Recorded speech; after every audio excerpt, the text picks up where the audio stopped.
1절에서 7절 말씀입니다.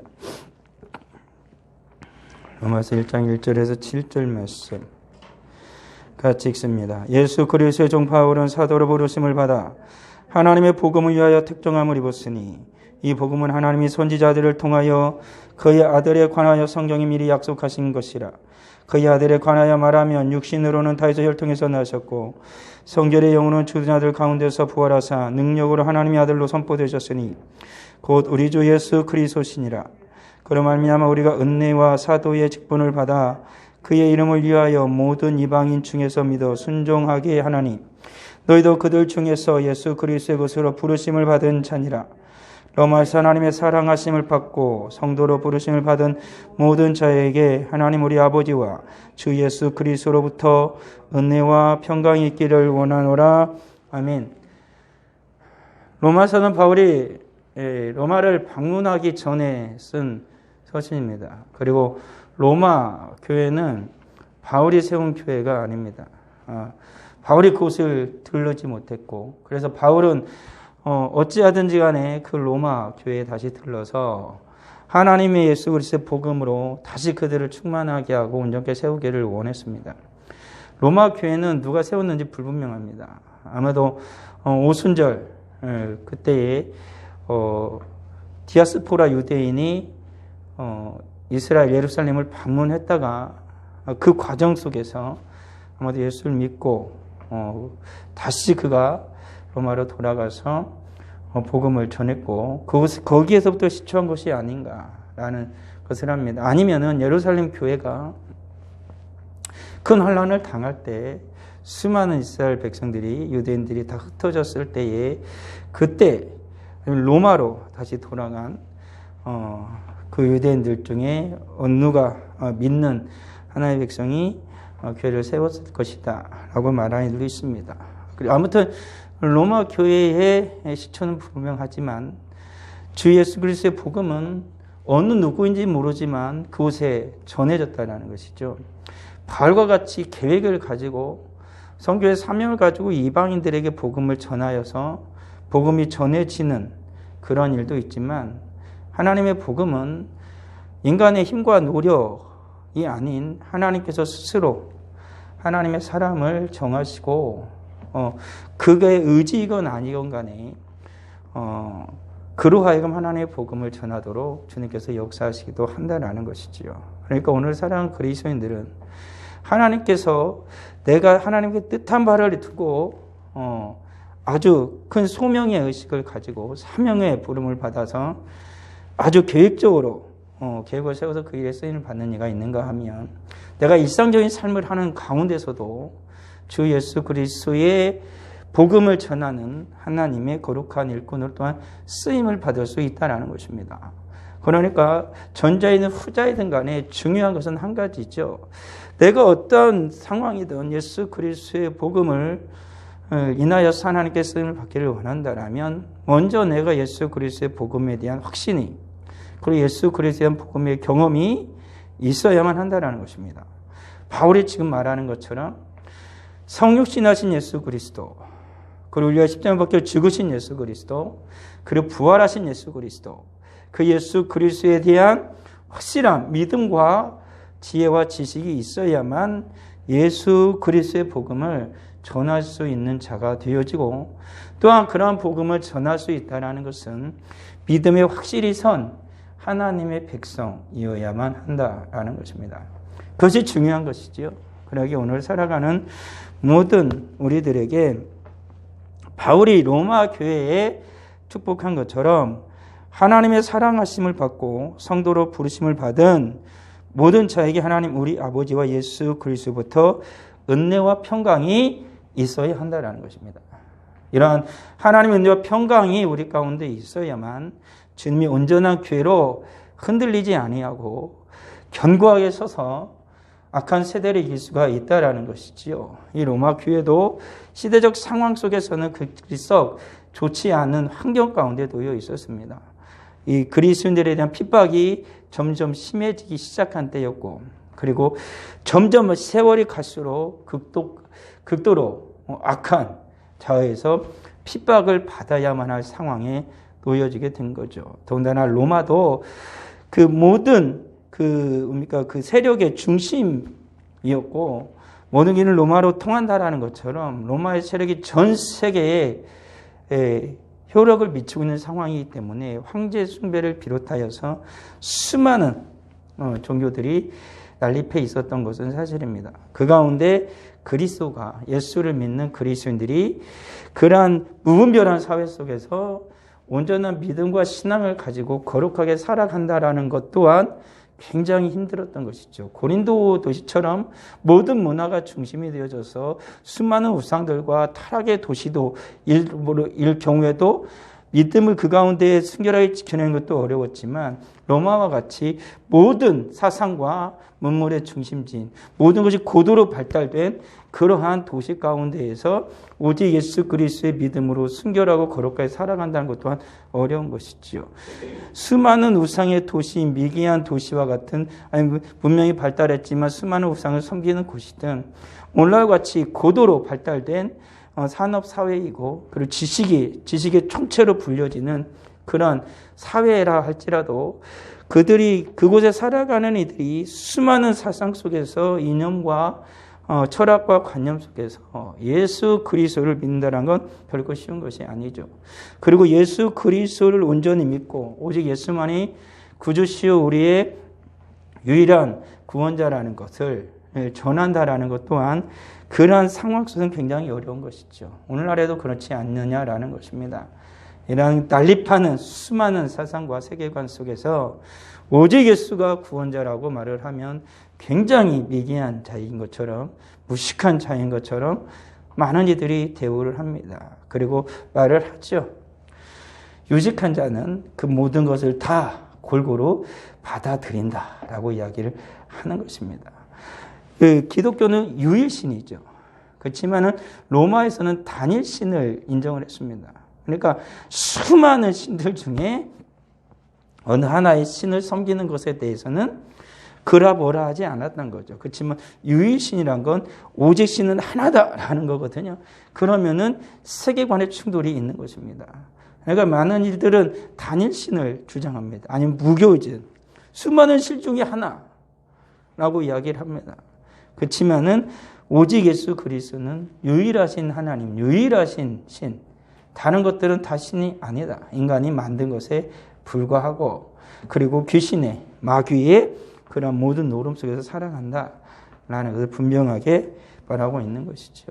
이와 같이 그러한 도시 속에서 살아가는 로마인들에게 바울은 서신을 쓴 겁니다. 그가 가기 전에 먼저 예수 그리스도의 복음으로 그들이 무장하기를 원했던 것이지요.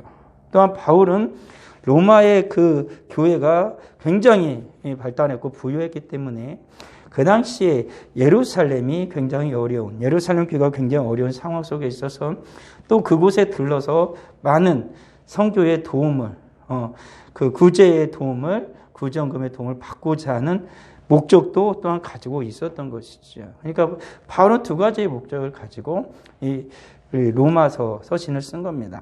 하나는 예수 그리스도의 복음에 확실히 서라라는 것이었고 하나는 너희들이 교회가 복음을 받았으니까 예수 그리스도의 복음을 너희가 받았으니까 이제는 예루살렘 교회 어려워하고 있는 힘들어하는 예루살렘 교회를 너희 이제는 물질로 도와야 한다라는 것을 주지시키고 그가 그곳에 갈 때 순적하게 그 모든 구제원금을 미리 준비해 놓고 도와줄 수 있도록 해라라고 바울은 서신을 쓰고 있는 이 목적이 분명했던 것이지요. 그러니까 오늘 살아가는 우리들도 그래야 되는 건 맞는 것입니다. 먼저 바울은 분명하게 얘기합니다. 자기가 서신을 씁니다. 근데 서신을 쓰는데 누가 썼느냐가 중요하잖아요. 받는 사람은 분명한데 쓰는 사람이 불분명해요. 그리고 쓰는 사람이 복음에 대해서 분명하게 얘기를 해주는데 복음에 대해서 얘기한다고 하는데 그 사람이 누군지를 모르겠어요. 별로 복음과 관련도 없고 예루살렘 교회도 관련도 없고 예수 그리워서 별로 관련이 없는 사람이 유창하게 글을 써내려고 한다고 한들 그 글은 굉장히 힘이 없을 것입니다.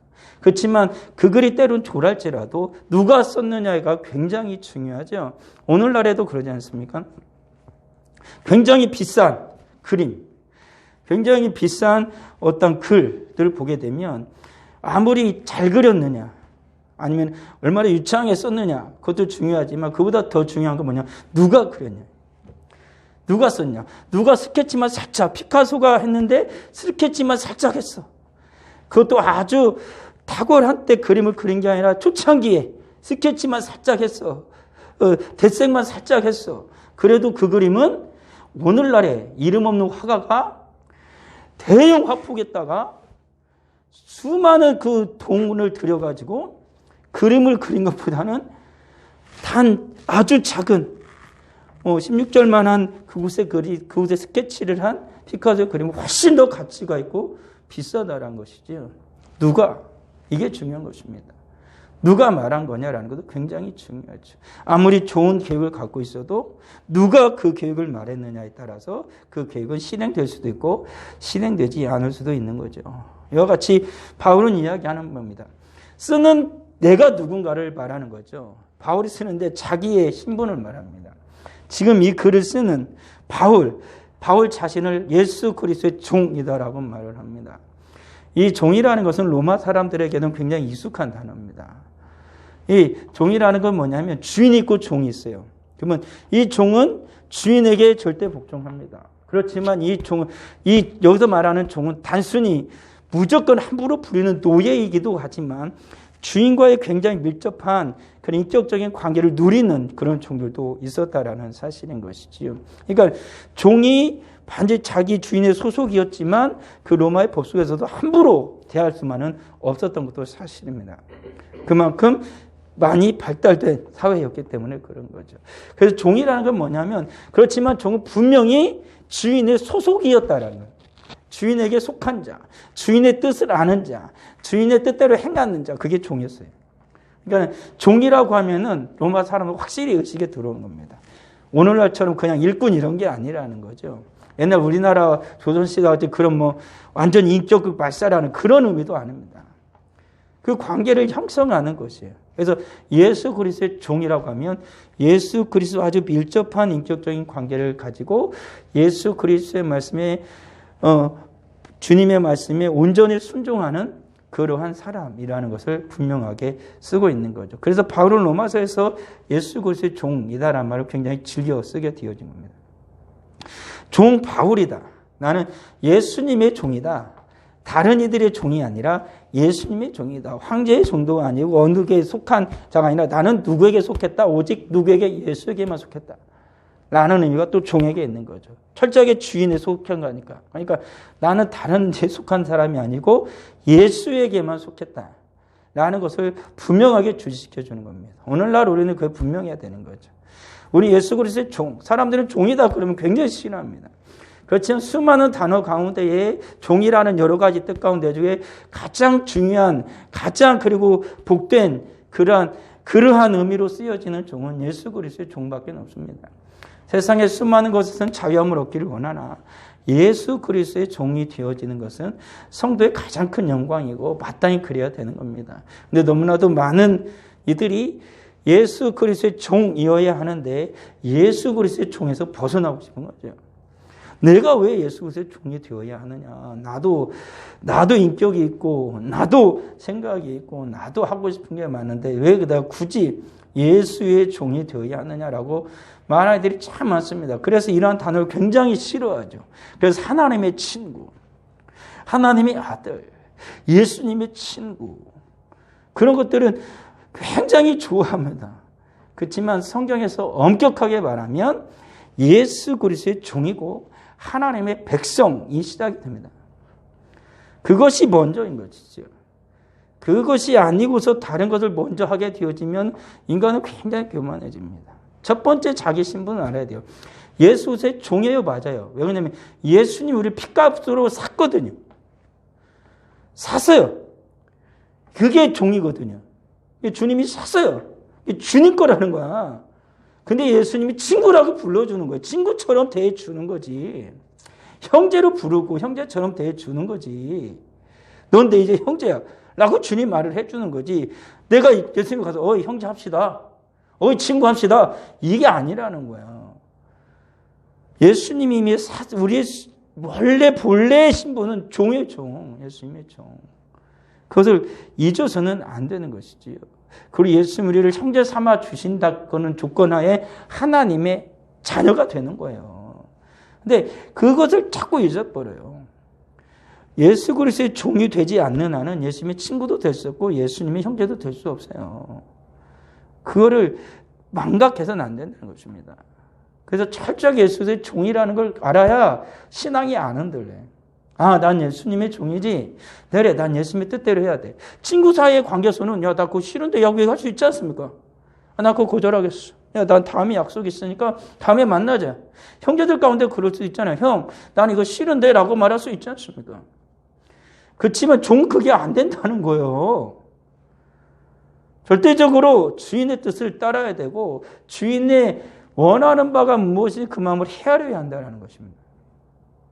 그게 종의 의미예요. 철저하게 바울은 얘기하면 난 주님의 뜻대로 사는 사람이다. 그래서 예수 그리스도의 종 바울은 뭐라고 얘기하는 거예요? 내가 예수 그리스도의 종인데 주님이 나를 뭘로 삼아주셨다? 사도로 불렀다. 이게 시작이잖아요. 우린 예수 그리스도의 종인데 주님이 우리를 부르시는 거예요. 다른 것을 직분을 맡겨주시는 거죠. 너는 이것을 해. 너는 이것을 해. 너는 이것을 해. 이렇게 주셨다는 거죠. 난 예수 그리스도의 종인데 주님이 나를 사도로 불러주셨다. 이건 뭡니까? 예수님의 12 제자와 같이 자기를 취급해 주셨다는 것입니다. 사도란 건 그거거든요. 예수님이 12 제자 중에 사도로 칭해 주셨어요. 12 제자. 그들만은. 가룟 유다까지 빠지죠. 그리고 이 바울을 사도로 불러주셨대요. 예수님이. 예수 그리스도의 제자로 불러주셔서 예수 그리스도의 복음을 전하는 자로 주님이 삼아주셨다. 그래서 하나님의 복음을 위해 택정함을 입었다. 확실하죠? 사도로 불러서 하나님의 복음을 위한 택정함. 아예 주님 그걸 딱 택했다. 사도로 부르더니 너는 이제 예수 그리스도의 복음, 하나님의 복음을 위해 넌 살아. 라고 아예 정해 주셨다는 거예요. 바울이. 그러니까 지금 바울은 어떤 신분이 이제 된 거야? 너희들이 하나님의 교회에 속한 자라면 나는 예수 그리스도의 종인데 예수 그리스도의 종인 나를 주님이 사도로 삼아 주셨고 사도를 불러서 이제는 하나님의 복음을 정하도록 날 택해 주셨다. 그러니까 이 말은 뭔 말입니까? 하나님이 이 복음을 내가 가지고 있으니까 나는 이제 어떻게 해도 되는 신분이 된 거예요. 로마 교회에 예수 그리스도의 복음을 말해도 되는 자가 된 거예요. 사람들이 그렇거든요. 네가 뭔데 복음을 전한다고 우리도 갖고 있어. 라고 얘기할지 모르나 그게 아니라는 거죠. 주님의 그 신분을 확실하게 정해준 거예요. 그래서 바울은 언제든지 그들에게 복음을 전할 수 있는 그러한 신분을 가지고 있다는 것을 말해주는 겁니다. 그래서 바울이 이제 서신을 쓰기 시작한 거예요. 이 복음은 하나님이 선지자를 통하여 그 아들에 관하여 성경에 미리 약속하신 것이다. 근데 복음을 위해서 불렀는데 이 복음이 뭐냐라는 걸 바울이 다시 확실하게 얘기를 해주는 겁니다. 복음을 위해 자기를 불렀는데 택해 주셨는데 이 복음이 뭐냐? 이건 성경에 미리 써 있는 거다. 이건 사람들이 미리 어느 날 갑자기 만들어낸 게 아니고 하늘에 갑자기 뚝 떨어진 게 아니라 성경에 미리 다 써 있었다. 라는 겁니다. 이 복음은. 그러니까 오늘 살아가는 성도들은 분명해야 되죠. 복음은 성경에 써 있는 겁니다. 사람들이 전하는 수많은 복된 소식, 좋은 말, 그게 복음이 아니고 성경이 기록되어 있어요. 복음은. 성경에 기록되어진 어떤 말을 하는 건 다 복음이 아닙니다. 거짓된 복음, 가짜 복음이죠. 진정한 복음은 오직 성경에 써 있어요. 근데 복음 중에 복음이라고 그래서 사람들은 얘기하죠. 그게 바로 바울이 지금 말하는 것입니다. 육신으로는 다윗의 혈통에서 났고 성결의 영으로는 죽은 자 가운데서 부활하사 하나님의 아들로 선포되었으니 곧 예수 그리스도다. 그러니까 예수 그리스도의 종인데 예수 그리스도는 누구냐? 육신으로 다윗의 혈통에서 났다. 그리고 성결의 영으로는 성령의 영으로는 성령으로 죽은 자 가운데서 다시 살아났다. 그래서 하나님의 아들로 인정됐다라는 겁니다. 다윗의 혈통으로 난 인간인데 하나님의 아들로 인정을 됐다. 죽은 자 가운데서 살아났다는 거죠. 모든 그런 것은 뭐냐면 이 사이에 뭐가 끼어있겠어요. 그러니까 이 사이에 예수님이 죽었다라는 거죠. 그러니까 바울은 아마 다음에 왜 죽었는지 분명히 얘기해 줄 겁니다. 죽었으니까 죽었다 다시 살아났죠. 왜 죽었을까? 어떻게 죽었을까? 모든 사람이 다 알 것입니다. 그렇지만 왜 죽었는지를 분명히 얘기해 줄 겁니다. 그러니까 예수 그리스도에 대해서 자기의 신분에 대해서 먼저 말하고 그 자기가 복음을 전하는 예수 그리스도, 그 예수 그리스도의 신분, 예수 그리스도의 직분, 예수 그리스도가 어떤 분인지를 바울은 또다시 얘기해 주는 겁니다. 인간의 몸을 입었으나 하나님이신 그분이 바로 예수 그리스도고 그 예수 그리스도가 바로 뭐다? 복음이다 라고 바울이 얘기해 주고 있는 것이죠. 그러니까 오늘 살아가는 그리스도인이 분명히 믿어야 할 건 뭐냐면 예수 그리스도는 육신을 입고 이 땅에 오셨다. 다윗의 혈통에서 나셨다. 그렇지만 예수 그리스도는 다시 부활하셨다. 이게 중요한 것입니다. 죽음을 이기시고 부활하셔서 하나님의 아들이심을 분명하게 나타내셨다. 그러니까 많은 사람들은 예수, 성인 정도로 그칩니다. 다윗의 혈통에서 난 사람이라고 이야기하지만 성경은 그게 아니고 성경은 그 예수 그리스도가 부활하심으로 말미암아 하나님이심을 나타내 보이셨다. 이것을 얘기해 주고 있는 겁니다. 모든 인간은 모든 다 혈통에서 나겠죠. 인간의 혈통에서. 그렇지만 오늘 성경에 있는 것처럼 성령으로 말미암아 하나님의 아들, 하나님이 된 사람은 하나도 없다는 거죠. 그렇지만 유일하게 그분이 누구냐? 예수 그리스도다라고 분명히 말해주고 있는 것이죠. 인간의 몸을 입고 왔으나 하나님이신, 다시 말하면 하나님이신 예수님이, 하나님이신 예수 그리스도가 이 땅 가운데 인간의 몸을 입고 왔다라는 것입니다. 바꿔 말하면. 근데 그가 죽었었다. 왜 죽었을까? 라는 것이지. 우린 익히 아는 것처럼 우리 죄를 위하여 죽었던 것입니다. 그런 것에 대해서 바울은 이후에 말하고 싶은 것이죠. 왜 죽었을까? 중요한 건 그거죠. 예수님은 분명히 하나님의 아들인 걸 알아. 근데 하나님의 아들이 인간이 이 땅에 왔어. 근데 죽었대. 왜 죽었지? 이게 중요한 거잖아요. 우리에게. 말해주고 싶은 게 그거잖아요. 왜 죽었냐? 무엇 때문에 죽었다 부활했고 왜 왔냐? 이걸 계속 묻는 거야. 우리에게 늘 중요한 건 그거거든요. 왜 그러셨을까? 이걸 물어야 되는 거죠. 성경이 이렇게 말하는데 왜 이렇게 말하고 있지? 이걸 찾아야 되는 겁니다. 그런데 오늘날의 많은 이들은 왜라고 묻지 않죠. 왜요? 답이 쉽게 나오니까. 굳이 내가 왜인지 답을 요즘에 찾지 않아도 돼요. 예전에 뭐 어떤 글을 쓰려면, 시험을 보려면, 무엇을 하려면 많은 것을 찾아봤어야 돼요. 왜 이랬지라는 걸 하려면은 수많은 서적을 뒤지고 수많은 연구 자료를 보고 수많은 걸 찾아봐요. 그렇지만 요즘은 그러지 않아요. 뭐 궁금한 게 있어. 그 왜라고 묻지 않아요. 그렇게 왜라는 것에 대해서 깊이 생각하지 않습니다. 그냥 물어. 컴퓨터 대고 이게 뭐야? 물어보면 걔가 알아서 대답을 해줘. AI가 알아서 다 대답해요. 수많은 정보가 몇 글자만 투둑투둑 하면 수많은 정보가 뚝 떠. 그럼 그 중에 내 입맛에 맞는 걸 골라. 그래서 오늘날의 사람들은 왜라는 것을 별로 묻지 않아요. 왜라는 것이 얼마나 중요한지도 모릅니다. 왜? 그냥 쉽게 찾을 수 있으니까.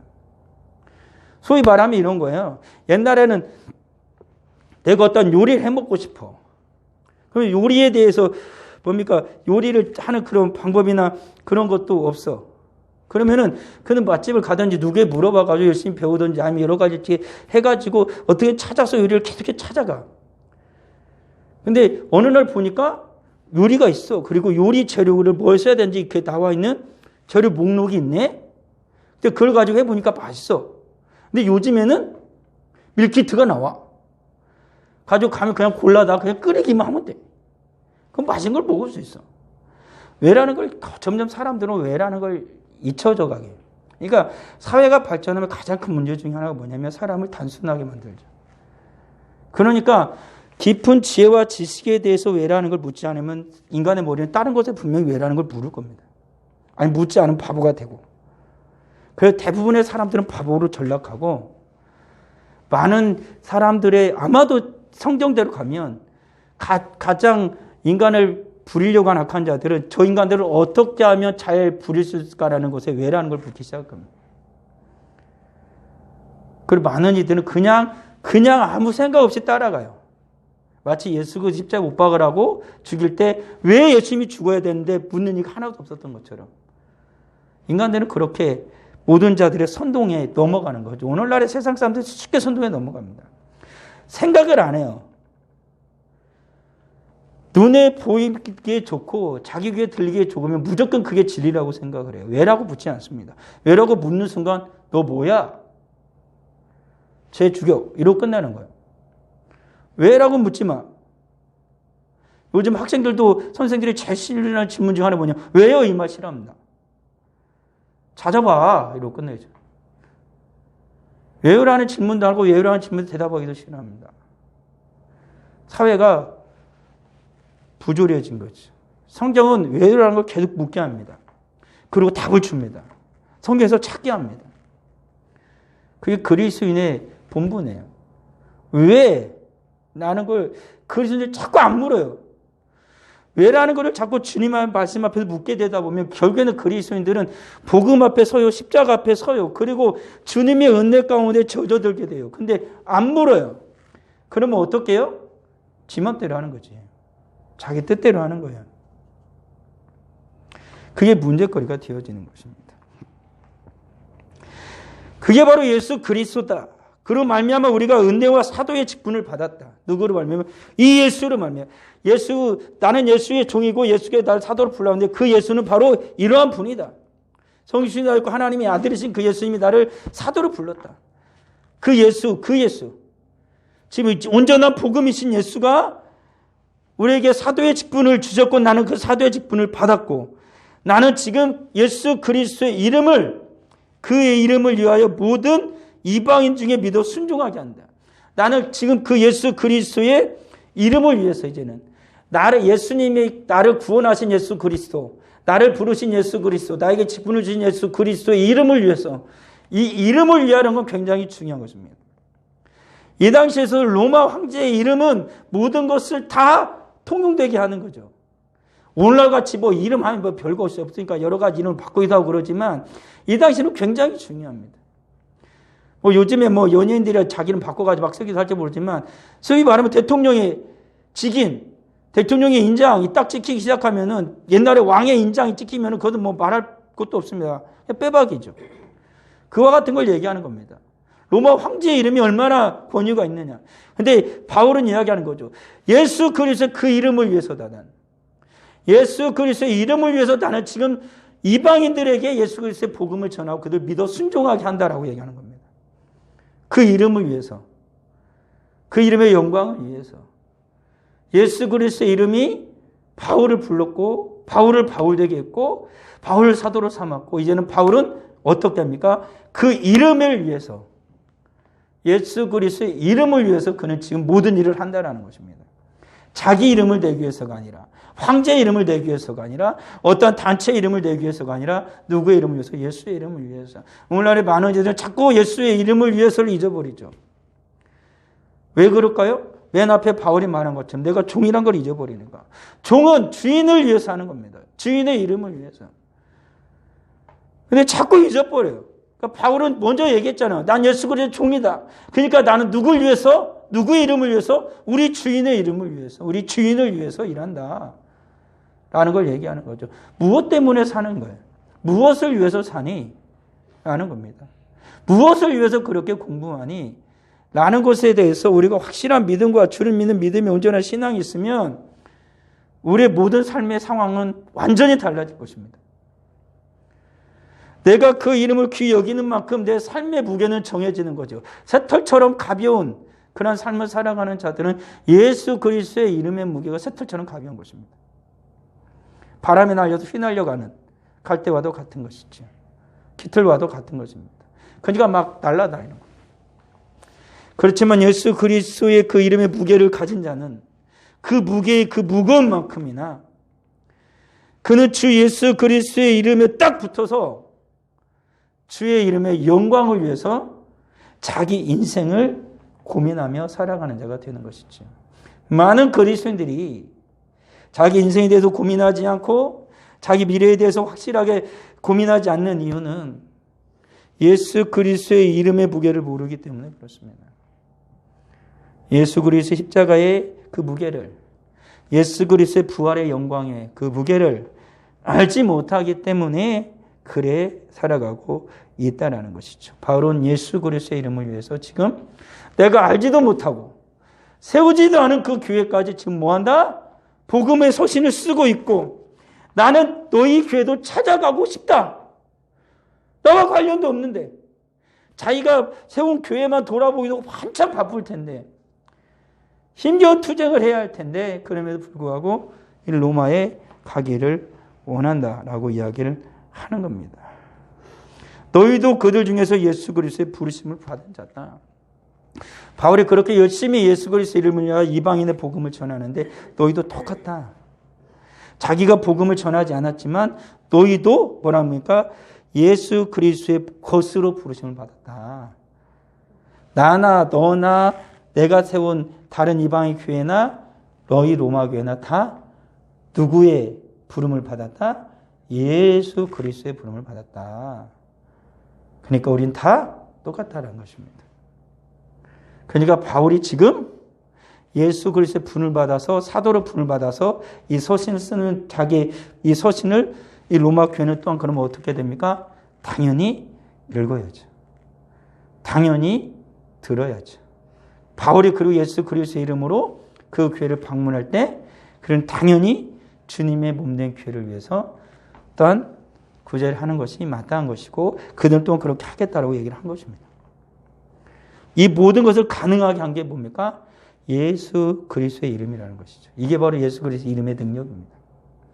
단순히 로마인만을 쥐고 있고 로마의 세력이 뻗쳐 있는 군사력으로 붙잡고 있는 문화적으로 붙잡고 있는 그 로마 황제의 이름의 능력을 뛰어넘는 모든 민족과 이방과 이스라엘 유대인들과 세계 방방 곳곳에 로마의 힘이 미치지 않는 모든 곳에까지 예수 그리스도의 이름의 능력이 미쳐서 그 예수 그리스도의 이름으로 말미암아 그 모든 복음을 들은 하나님의 교회 하나님의 백성들이 다 어디로 다 모인다는 겁니까?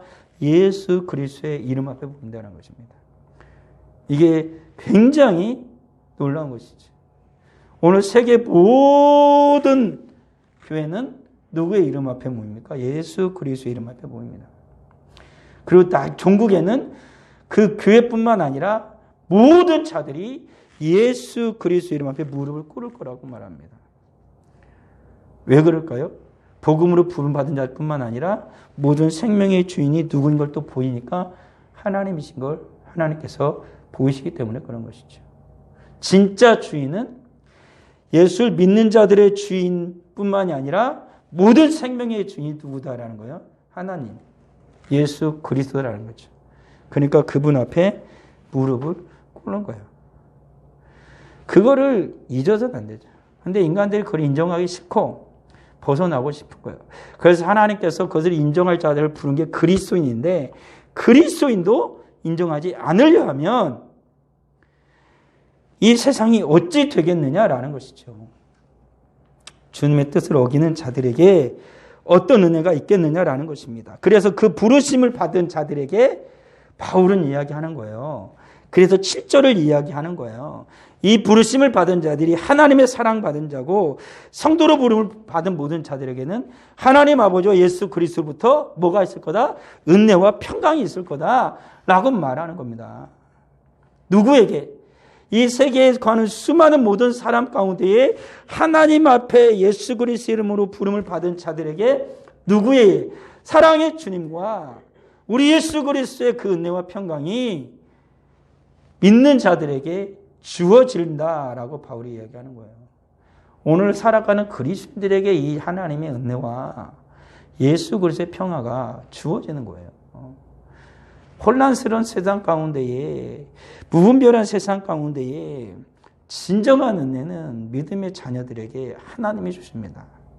진정한 마음의 평화는 믿는 자들에게 우리 주님이 주신다라는 거예요. 그걸 성도가 믿어야 되죠. 우리가 믿어야 되죠. 그러면 우리의 삶은 굉장히 질서 있게 살아갈 겁니다. 무질서한 이 세상 가운데, 무분별한 이 세상 가운데서 우리는 중심을 잡을 것입니다. 예수 그리스도의 그 이름의 무게가 우리를 절대 이 세상에서 흔들리지 않도록 굳건하게 서도록 우리를 붙잡아 줄 거라는 것입니다. 우리는 로마서를 계속해서 읽어가는 동안 예수 그리스도의 이름의 그 능력이 그 무게가 얼마나 큰지를 우리는 깨닫게 될 것입니다. 그리고 그 무게를 우리가 깨달은 만큼 우리의 믿음과 신앙은 견고해질 것이고 결코 흔들리지 않는 믿음을 가지고 하나님의 은혜와 예수 그리스도의 평화 가운데에 머물러 있는 자들이 될 것이고 예수 그리스도의 복음을 바울과 같이 증거하는 자가 될 것이라는 것입니다. 기도하겠습니다. 아버지 하나님 은혜를 감사합니다. 예수 그리스도의 복음 위에 서는 우리가 되게 하여 주옵소서. 분명한 주의 복음 위에 서는 우리가 되게 하옵소서. 새털처럼 가벼운 예수 그리스도의 이름이 아니라 온 세계를 붙잡고 온 우주를 붙잡고 온 영혼의 생명을 붙잡고도 결코 흔들리지 아니하게 할 견고한 이름이신 예수 그리스도, 주님의 이름 위에 서는 자, 주님의 이름 위에 붙들린 우리 모두가 되도록 주여 은혜 베풀어 주옵소서. 오늘날 너무나도 많은 이들이 흔들리고 있는 이 가운데에 영원한 복음이신 예수 그리스도의 그 이름바에 이 이름 위에서는 우리 모두가 되게 하여 주시옵소서. 그리하여 흔들리지 아니하는 견고한 신앙으로 주께 영광 올려드리는 우리 모두가 되게 하옵소서. 주 앞에 귀한 예물을 드리오니 이 가정이 주님의 거룩한 믿음 가운데 흔들리지 않게 하시고 온전히 세워지는 역사가 있게 하여 주옵소서.